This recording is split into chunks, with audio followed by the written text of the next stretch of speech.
Sabahdan havalar isinir. Temperatur 23 dereceye yüksələcək.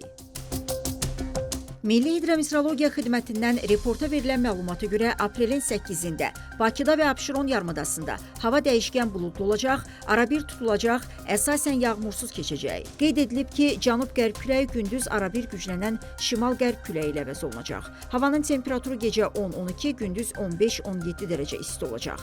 Azərbaycanın rayonlarında hava əsasən yağmursuz keçəcək, lakin gecə və axşam bəzi dağlıq və dağətəyi rayonlarda qısa müddətli yağıntılı olacaq, şimşək çaxacaq, dolu düşəcək, dağlıq ərazilərdə qar yağacağı ehtimalı var. Bəzi yerlərdə duman olacaq. Şərq küləyi güclənəcək. Havanın temperaturu gecə 9-12, gündüz 18-23 dərəcə isti, dağlarda gecə 8-13, gündüz 13-18 dərəcə isti olacaq.